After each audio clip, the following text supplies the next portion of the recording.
ஆ பாருங்க, வெளிய வந்து வெஸ்டேஜ் நம்ப டீம் நம்ப பண்றோம் அப்டின்னா, வெளிய இன்னும் நெறைய பேர் பண்ணிட்டு இருக்காங்க. நான் வெஸ்டேஜ்ல ஜாயின் பண்ணும்போது கம்பெனி ஆரம்பிச்சு 15 1/2 வருஷத்துக்கு அப்புறம் தான் நான் ஜாயின் பண்ணேன். ஆனா 15 1/2 வருஷத்துக்கு முன்னாடியே எத்தனையோ பேர் வெஸ்டேஜ்ல ஜாயின் பண்ணியிருக்காங்க. தமிழ்நாட்டுக்குள்ள எத்தனையோ பேர் பண்ணிட்டு இருக்காங்க. நான் ஜாயின் பண்ணதுக்கு அப்புறம் வெஸ்டேஜ்ல ஜாயின் பண்ணவங்க எல்லாரும் ஆ எனக்கு கீழ தான் ஜாயின் பண்ணாங்க அப்டின்னும் கிடையாது.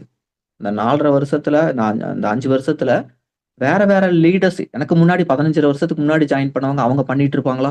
அவங்களுக்கு கீழயும் பல பேர் சேர்ந்திருப்பாங்களா? அப்ப நெறைய டீம் வெளியவும் இருக்கு. நம்ப எப்படி வெஸ்டேஜ் பண்றோமோ, நம்ப டீம் எப்படி இருக்கோ, அது மாரி வெளிய அங்கங்க நெறைய டீம்ஸ் வந்து குட்டி குட்டியா இருக்கு. நம்ப ஒரு பெரிய டீம் ஆர்கனைஸ்டா நம்ம பண்ணிட்டு இருக்கோம். வெளிய நெறைய பேர் வந்து தப்பு தப்பா ஆ அவங்க எப்படியா எந்த ஒரு கைடன்ஸும் இல்லாம, எந்த ஒரு சப்போர்ட்டும் இல்லாம அவங்களுக்கு எது சரின்னு படுதோ, அது மாரி பண்ணிட்டு இருக்கிறவங்க எத்தனையோ பேர் இருக்காங்க. ஒருத்தர் 2 பேர் கிடையாது. இப்ப மேடம் சொன்ன மாரி, ஒரு கம்பெனி நடத்தக்கூடிய ஆஃப்லைன் ட்ரெய்னிங்க்குலாம் வந்து நெறைய இதுக்குன்னே வருவாங்க. அங்க யாரெல்லாம் வந்து அ எனக்கு கொஞ்சம் வந்து வெகுளியா இருக்காங்க, புதுசா இருக்காங்க, அவங்கள வந்து கன்வெர்ட் பண்ணுவாங்க. அவங்க டீமுக்குள்ள வர வைப்பாங்க. எதுவுமே அவங்க போய் பேசிட்டாங்கன்னா, அதுக்கப்புறம் வந்து உங்களுக்கு தெரியவே தெரியாது. அவங்க ஏதோ வந்தாங்க, பிசினஸ்ல இருந்தாங்க, அப்புறம் இன்ஆக்டிவ் ஆயிட்டாங்க. அப்படின்னு தான் நீங்க நெனைப்பீங்க. பிசினஸ்குள்ள இருந்தாங்க. நீங்க அவங்கள ஸ்டோருக்கு அனுப்பிச்சிருப்பீங்க. அதுக்கப்புறம் பர்ச்சேஸ் பண்ணாங்க. அப்புறம் பார்த்தா 2, 3 நாள்ல இன்ஆக்டிவ் ஆயிட்டாங்க. அதுக்கப்புறம் ஒரு நல்லா தான் பண்ணிட்டு இருந்தாரு. ட்ரெய்னிங்லாம் போனாரு. ஆஃப்லைன் ஈவென்ட்லாம் போயிட்டு வந்தாரு. அதுக்கப்புறம் பார்த்தீங்கன்னா, இன்ஆக்டிவ் ஆயிட்டாங்க அப்படின்னு தான் நெனைப்பீங்க. என்ன நடந்திருக்கும்னா, அங்க இருக்கக்கூடிய ஒரு சிலர் இந்த மாரி வந்து ஒரு நபர பார்த்து, இது மாரி பேசி, அவங்க ஏதாவது ஃபேவர் பண்றேன் அது இதுன்னு சும்மா ஃபேக் ப்ராமிஸ் பண்ணுவாங்க. ஆசை தானே யார் ஆசைய விட்டு ஆசை வந்து யார விட்டது? அந்த நபருக்கு வந்து நான் உங்களுக்கு எல்லாமே பண்ணி தரேன், ஹெல்ப் பண்ணி தரேன், நான் உங்களுக்கு கீழ ஐடி போட்டு தரேன், நான் உங்கள சம்பாதிக்க வைக்கிறேன்னு ஏதாவது ஃபேக்கா ப்ராமிஸ் பண்ணி அவங்களும் ஏன்னா ஏமாந்து போயிருவாங்க. அவங்களும் என்ன பண்ணுவாங்க, சரிங்க அப்படின்னு சொல்லிட்டு, நீங்க என்ன சொல்றீங்களோ செய்றேன். அப்போ உங்க அப்ளைன் நம்பர பிளாக் பண்ணுங்க. உங்க அப்ளைன்ட்ட எதுவுமே சொல்லாதீங்க. இதோட அவங்கள கான்டாக்ட்டே அப்போ உங்களுக்கு தெரியவே தெரியாது. உங்கள்ட்ட வந்து அவங்க சொன்னா தானே தெரியும். என்ட்ட இது மாரி ஒருத்தர் பேசுனாரு. இதுக்கப்புறம் பேசவே பேசாதீங்க. நம்பர பிளாக் பண்ணுங்க. எல்லார் நம்பரையும் டெலீட் பண்ணுங்க. அந்த ஐடிய வந்து லாக் அவுட் பண்ணுங்க. புது ஐடி போட்டு தரேன். அத லாகின் பண்ணுங்க. இதுல இனிமேல் பர்ச்சேஸ் பண்ணுங்க. அடுத்த மாசம் பர்ச்சேஸ் பண்ணுங்க. அதுக்குள்ளேயே வந்து உங்களுக்கு அடுத்த ஆள் வரும்போது நான் உங்களுக்கு போடுறேன். அப்படி இப்படின்னு ஏதாவது சொல்லி, இந்த பர்ச்சேஸ் இங்க பண்ணுங்க. இல்ல அடுத்த உடனே இப்ப ஒரு 100 பிவிக்கு பண்ணுங்க. அடுத்து ஒரு ஆள் ரெடியா இருக்காங்க. உங்களுக்கு கீழ போட்டு தரேன். ஏதாவது ஒண்ணு சொல்லி உங்கள பர்ச்சேஸ் பண்ண வச்சுட்டு, அதோட உங்கள கும்பிடு போட்டு போயிருவாங்க. அந்த மாரி பிசினஸ் பண்றவங்க உங்களுக்கு ஹெல்ப் பண்ணுவாங்கன்னு நெனைக்கிறீங்களா? உங்களவே ஏமாத்துறவங்க இன்னும் பல பேர ஏமாத்த தான் செய்வாங்க. ஏமாத்துறவங்க யாராவது கிடைப்பாங்களான்னு தான் பார்ப்பாங்க. அவங்க என்ன போய் ஜென்யூனாவா பிசினஸ் பண்ண போறாங்க? அவங்கள நம்பி நாம போய் நம்மளும் ஏமாந்து தான் போவோம். நமக்கு எதுவுமே கிடைக்காது. இங்கேயும் இல்லாம, அங்கேயும் இல்லாம தான் போகும். அவங்க உங்கள ஏமாத்துறாங்க அவ்வளதான். இந்த மாரி இருக்கிறாங்க. நம்ம இத வந்து என்னதான் ஏன்னா இதெல்லாம் நான் வெஸ்டேஜுக்குள்ள வரும்போதெல்லாம் வந்து ரொம்ப வீரியமா இருந்தது. இதெல்லாம் ரொம்ப அப்படியே ரொம்ப நான்லாம் பிசினஸ்க்குள்ள வந்து நான்லாம் வந்து நிக்கிறதுக்கு ரொம்ப கஷ்டமா இருந்தது. அதுக்கப்புறம் நம்ப டீம் வந்ததுக்கப்புறம் நெறைய கம்ப்ளைண்ட், நெறைய இமெயில், நெறைய நம்ம வந்து இஷ்யூஸ் வந்து நம்ம வந்து போட்டுக்கிட்டே இருந்ததுனால நெறைய சார்ட் அவுட் ஆயிருச்சு. நெறைய பேரு அ போயிட்டாங்க. நெறைய பேரு அது குறைஞ்சிருச்சு. ஆனா இன்னமும் சைலன்ட்டா யாராவது ஒரு சிலர் பண்ணிட்டு தான் இருக்கிறாங்க. அத நம்ம நிறுத்தவே முடியாது.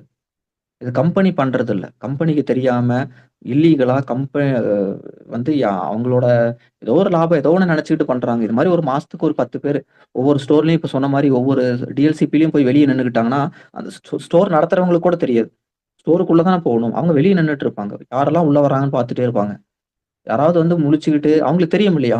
புது ஆளுங்க யார் உள்ள வராங்கன்னு, உள்ள யார் போறாங்க, வராங்க. உள்ள யார் வராங்க வந்து நிப்பாங்க. அவங்க பக்கத்துல போய் நின்னுக்குவாங்க. என்ன பேசுறாங்க? என்ன யோசிக்கிறாங்க? அழகா புது நியூ நியூ ஜாயின் நானும் வெஸ்டேஜ் தாங்க. நீங்க எப்ப ஜாயின் பண்ணீங்கன்னு சும்மா கேட்டா அவங்களும் ஃப்ரெண்ட்லியா சொல்லிருவாங்க. அவ்வளோதான். அப்படியே பேசி ரொம்ப ஸ்மூத்தா பேசி நல்லவங்க மாரி பேசி நடிச்சு, அவங்க கழுத்த வெட்டிருவாங்க. அதான் அவங்க இந்த வெஸ்டேஜ் ஐடிய வந்து குளோஸ் பண்ணிட்டு, அவங்க அவங்க நெனச்சத சாதிச்சுருவாங்க. நல்லவங்க மாரி பேசி ஏமாத்தக்கூடிய போலியான கெட்டவங்க. 3 கிரேட் பீப்பிள் அவங்கலாம். ஓகேங்களா? அவங்கள்ட்டலாம் ரொம்ப ஜாக்கிரதையா இருங்க. உங்க டீம் ஆளுங்கள ஃபர்ஸ்ட் பர்ச்சேஸ்க்கு ஸ்டோருக்கு அனுப்புறீங்கன்னா, ரொம்ப ரொம்ப ஜாக்கிரதையா இருக்கணும். ஓகேங்களா? அதனால தான் ஆன்லைன் ஆர்டர் போடுங்க. ஆன்லைன் ஆர்டர்ல போட வைங்க. போட்டு பழக்கப்படுத்துங்க. ஸ்டோர் டிஎல்சிபிலலாம் கூட கால் பண்ணியே நீங்க ஆர்டர் போட்டுறலாம். ஓகேவா? அது அவங்களே கொரியர் வீட்டுக்கு அனுப்பிச்சுருவாங்க. அந்த மாரி நெறைய ஃபெசிலிட்டீஸ் இருக்கு. ஸ்டோருக்கு நீங்க எவ்வளோ கஷ்டப்பட்டு ஐடியா எடுக்குறீங்க. போய் இந்த அட்ரஸ்ன்னு சொல்லி நீங்க பாட்டுக்கு அனுப்பிச்சு விட்டுருவீங்க. அதுக்கப்புறம் ஆளே காணோமே இன்ஆக்டிவ்ன்னு நெனச்சுட்டு இருப்பீங்க. இந்த மாரி தான் ஒவ்வொரு ஸ்டோர்லயும் இருக்கிறாங்க. பல இடங்கள்ல நம்மளோட உழைப்புல நம்ப உழைப்பு நம்ப வந்து நம்ப கஷ்டப்பட்டு எஃபோர்ட் போட்டு போடுறோம். அவங்கலாம் இன்ஆக்டிவ் ஆயிட்டாங்கன்னு நெனைப்பீங்க. எப்படி ஆனாங்க? என்னடா இல்லன்னா இப்படி பல விஷயங்கள் இப்படி நடக்கும். ஒரு சிலர் அவங்களா போறது இருக்கு. ஒரு சிலர் இப்படி கெடுத்து விடுறது இருக்கு. உங்களுக்கு தெரியவே தெரியாது. ஓகே. அப்ப இதுலலாம் நம்ப ஜாக்கிரதையா இருக்கணும். நம்ப வந்து இந்த மாரி விஷயங்கள்லாம் நம்ப டீம்ல நம்ப கீழ நீங்க நமக்கெல்லாம் நடக்கவே இல்லன்னு நீங்க நெனச்சுட்டு இருப்பீங்க. இப்ப பேசுறத கேட்கறவங்க பல பேர் வந்து எனக்கெல்லாம் இது உங்களுக்கெல்லாம் இது நடந்திருக்கும். உங்களுக்கெல்லாம் இது தெரியவே தெரியாது. இதே விஷயம் ஈரோட்ல நடந்திருக்கு, மதுரையில நடந்திருக்கு, கோயம்புத்தூர்ல கூட நடந்திருக்கு. சென்னையில நெறைய நடந்துகிட்டே இருக்கு. பல ஊர்ல நடக்குது.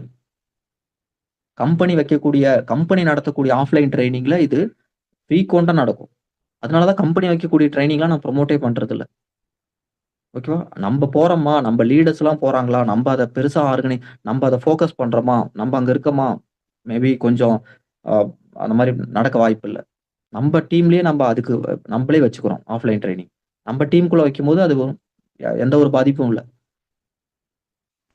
ஓகேங்களா? அவங்களா ஒரு சில லீடர்ஸ் கூட என்ன நெனச்சுக்கிறாங்க, ஓகே இந்த லீடர் அவங்களா ஈர்க்கப்பட்டுர்றாங்க. ஒரு சில லீடர்ஸ் இவங்க நல்லா சம்பாரிக்கிறாங்க, இவங்க நல்லா வேகமா பண்றாங்க. எல்லாருக்குமே பிரச்சனை இருக்குங்க. ஒரு சிலர் என்னன்னா, அவங்களா ஈர்க்கப்பட்டு நான் அவங்க கூட போறேன், இவங்க கூட போறேன்னு அவங்களா அந்த மாரி நெனைக்கிறாங்க. ஒரு சிலர் அவங்களா கூப்ட்டு குழப்பிர்றாங்க. நல்லா புரிஞ்சுக்கோங்க. உங்களுக்கு எங்க ஐடி நீங்க போட்டிருக்கீங்களோ, எங்க நீங்க இருக்கீங்களோ, அங்க தான் நீங்க பண்ணணும். அதுதான் உங்களுக்கு கடவுள் குடுத்திருக்கிறது. ஓகேவா? நீங்க அங்க இருந்து பண்ணா மட்டும் தான் சக்சஸ் பண்ண முடியும். நீங்க வேற இடத்துக்கு போலான்னு முடிவு பண்ணிட்டீங்கனாவே, உங்களோட வெஸ்டேஜ் கரியரே காலி. முடிஞ்சிருச்சு. சூனியம் அப்படின்னு நெனச்சுக்கோங்க. ஓகேவா? எந்த ஒரு சிச்சுவேஷனும் நீங்க வந்து பின்வாங்காம நிலையா நின்னு பண்ணுங்க. தொடர்ந்து பண்ணுங்க. என்ன நடந்தாலும் சரி, ட்ரெய்னிங்க்கு வாங்க. அ அ நீங்க வந்து பண்ணலாம். பார்க்கலாம், பண்ணிடலாம். ட்ரை பண்ணலாம்ன்னு அந்த ஒரு எண்ணம் மட்டும் இருந்தா போதும். ஓகேவா? யார் விட்டுட்டு போனாலும் சரி, என்ன நடந்தாலும் சரி, எவ்வளோ பெரிய ரிஜெக்ஷன் வந்தாலும் சரி. ஏங்க இதுக்கே நீங்க தாங்க மாட்டேங்கிறீங்கன்னா, வாழ்க்கையில எப்படி நீங்கலாம் ஜெயிப்பீங்க? ஓகேவா? இங்க நெறைய பேருக்கு இருக்கக்கூடிய பெரிய பிரச்சனையா நான் பார்க்கிறது என்னன்னா, நம்ப ஸ்கூல்லயோ, இல்ல நம்ப ஃபேமிலில யாருமே வந்து இந்த ரிஜெக்ஷன எப்படி ஹேண்டில் பண்றது? ஏமாற்றத்த எப்படி வந்து சந்திக்கிறது? அத எப்படி வந்து ஃபேஸ் பண்றது? ஓகேவா? ஒரு டிப்ரஷன் ஒரு ஒரு அத வந்து எப்படி நம்ம வந்து ஃபேஸ் பண்றது? அதுலருந்து எப்படி மீண்டு வரணும்னு எங்கேயுமே சொல்லி தர்றதில்ல. நீங்க ஸ்கூல் படிக்கிறீங்க, காலேஜ் படிக்கிறீங்க, ஒரு வேலைக்கு போறீங்க. இதெல்லாம் உங்களுக்கு எங்கேயுமே நடக்கறதில்ல. அதனால உங்களுக்கு இத பத்தி எதுவுமே தெரியறதில்ல. ஓகேவா? இதுதான் முக்கியமான ஒரு பாடமே வாழ்க்கையில. ஓகேவா?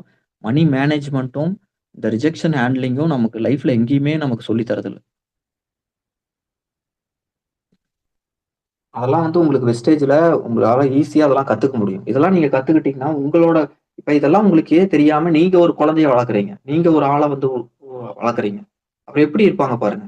ரொம்ப வெகுளியா இருப்பாங்க. எதுவாவது ஒரு சின்ன விஷயம்னாவே பயந்து ஃபியர் ஆயிரும், நடுக்கம் வந்துரும். ஏன்னா நானும் சின்ன வயசுல அ ரொம்ப காலம் வந்து எனக்கெல்லாம் இதெல்லாம் வந்து ரொம்ப புதுசா தான் இருந்தது. நானே வெஸ்டேஜ்க்குள்ள வந்ததுக்கு அப்புறம் தான் இதெல்லாம் வந்து நானே ஃபேஸ் பண்ணி கத்துக்கிறேனே. அதுக்கு முன்னாடி வரைக்குமே எனக்குமே அப்ப என்ன மாரி தானே இங்க நெறைய பேர் இருப்பாங்க. நான் வெஸ்டேஜ்க்குள்ள வந்ததுனால, இந்த மாரி டைரக்ட் செல்லிங்குள்ள வந்ததுனால நான் நெறைய இதெல்லாம் பார்த்து புரிஞ்சுகிட்டு இத தாங்கிக்கிறேன்.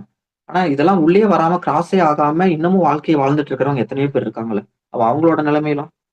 அவங்க பேரண்ட் ஆயி, அவங்க பேரண்டிங் பண்றாங்க. அவங்க குழந்தைய வளர்க்குறாங்க. யோசிச்சு பாருங்க. ஓகேவா? கவர்ன்மென்ட் ஸ்கூல்லலாம் வந்து இதெல்லாம் எங்கேயுமே இப்பலாம் ஒரு சில பிரைவேட் ஸ்கூல்ல இந்த சிபிஎஸ்இ ஸ்கூல்லலாம் நெறைய மணி மேனேஜ்மென்ட், நெறைய கோர்சஸ், நெறைய விஷயங்கள், எக்ஸ்ட்ரா கரிக்குலர் ஆக்டிவிட்டீஸ்லாம் பண்றத நான் பார்க்குறேன். பட் ஆனா வந்து இப்ப இருக்கக்கூடிய எஜுகேஷன் இப்போ நான் கொஞ்சம் வித்தியாசமா பார்க்குறேன். ஃபர்ஸ்ட் ஸ்டாண்டர்டு என்னோட குழந்தை படிக்கக்கூடிய ஸ்கூல்லலாம் நெறைய மணி மேனேஜ்மென்ட், மணி எப்படி சேவ் பண்ணணும் அப்படிங்கிறதெல்லாம் அந்த என்னோட குழந்தைக்கு இல்ல. ஆனா ஒரு 3 ஸ்டாண்டர்ட், 4த் ஸ்டாண்டர்ட் படிக்கிற குழந்தைங்களுக்குலாம் அந்த கோர்ஸ் இருக்கு. நான் அத பார்த்து ரொம்ப ஆச்சரியப்பட்டேன். ரொம்ப பெரிய விஷயம். மணி எப்படி வருது? மணி எப்படி செலவு பண்ணணும்? அது சேவிங்ஸ்னா என்ன? மணி எப்படி வந்து மல்டிப்ளை பண்ணணும்? மணி வந்து எப்படி சம்பாதிக்கணும்? அது எப்படி வருது? அப்படின்லாம் வந்து சொல்லி தராங்க. அதெல்லாம் ஆச்சரியமா இருக்கு. அதெல்லாம் வந்து நமக்கு வந்து அந்த மாரி இதெல்லாம் எதுவும் இல்ல. அதெல்லாம் ரொம்ப முக்கியம். நமக்கு நமக்கு தெரிய மாட்டேங்குது அதோட இம்பார்ட்டன்ஸ்லாம். அந்த ரிஜெக்ஷன் அது குறிப்பா வந்து நம்ப அந்த ஒரு ஒரு இத வந்து எப்படி நம்ம தாண்டி வரோம் அப்படிங்கிறது ரொம்ப ரொம்ப முக்கியம் இங்க.